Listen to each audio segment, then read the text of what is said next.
ছাত্রলীগ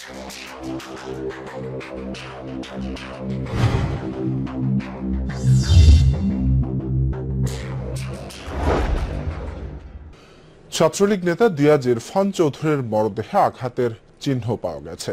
আদালতের নির্দেশে রবিবার তার লাশের পুনরায় ময়নাতদন্ত শেষে কথা জানান ঢাকা মেডিকেলের ময়নাতদন্তকারী দলের প্রধান ডাক্তার সোহেল মাহমুদ। আরও কিছু প্রক্রিয়া শেষে দ্রুত ময়নাতদন্ত প্রতিবেদন দেয়া হবে বলেও জানান তিনি। এদিকে পুনরায় তদন্তের মাধ্যমে সুবিচার পাওয়ার আশা করছেন দিয়াজের স্বজনরা। ছাত্রলীগ নেতা দিয়াজের পুনর্ময়নাতদন্ত শুরু হয় রোববার দুপুরে ঢাকা মেডিকেলের মর্গে। আদালতের নির্দেশ অনুযায়ী ফরেনসিক বিভাগের প্রধান ডাক্তার সোহেল মাহমুদকে প্রধান করে গঠন করা হয় 3 সদস্যের মেডিকেল বোর্ড। ঘণ্টাখানেক ময়নাতদন্তের পর চিকিৎসকরা জানান তার গায়ে আঘাতের চিহ্ন স্পষ্ট। আরও কিছু প্রক্রিয়া শেষে দ্রুত চূড়ান্ত প্রতিবেদন দেয়া হবে।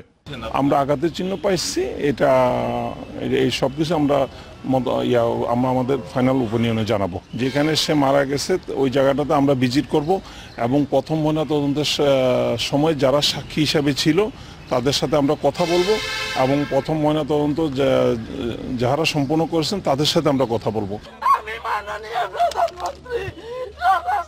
ময়নাতদন্তের সময় মর্গের সামনে অপেক্ষায় ছিলেন দিয়াজের স্বজনরা। কান্নায় ভেঙে পড়েন মা জাহেদা চৌধুরী। তার অভিযোগ, মরদেহে হত্যার চিহ্ন স্পষ্ট থাকলেও আত্মহত্যা বলে চালিয়ে দেওয়া হয়েছে। আমি আমার শেষ নিঃশ্বাস ত্যাগ না হওয়া পর্যন্ত আমি এটার জন্য লড়ে যাব।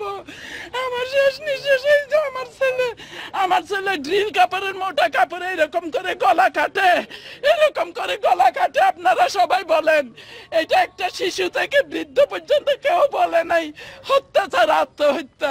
20 নভেম্বর রাতে বিশ্ববিদ্যালয় এলাকার নিজ বাসা থেকে দিয়াজের লাশ উদ্ধার করা হয়। পরে চট্টগ্রাম মেডিকেলের ময়নাতদন্তে আত্মহত্যা বলে উল্লেখ করা হয়। বলা হয় তার গায়ে কোনো আঘাতের চিহ্ন নেই, অথচ সুরতহাল রিপোর্টে তার গলায়, পায়ে ও হাতে জখমের চিহ্নের কথা উল্লেখ ছিল। তাই আদালতে হত্যা মামলা করে পরিবার। আমরা আশাবাদী, আশায় তো বুক বাঁধতেই হবে। তবে আমরা জানতে পারছি, আমরা ঢাকায় এসে যেটা জানলাম যে এখানে আমাদের আগে আসামিরা ঢাকায় আসছে এবং তারা জোর তদবির চালাচ্ছে যে এই পিএম রিপোর্টটাকেও বায়াস করার জন্য। শনিবার সকালে আদালতের নির্দেশে বিশ্ববিদ্যালয়ের কবরস্থান থেকে দিয়াজের লাশ তুলে ঢাকায় পাঠানো হয়।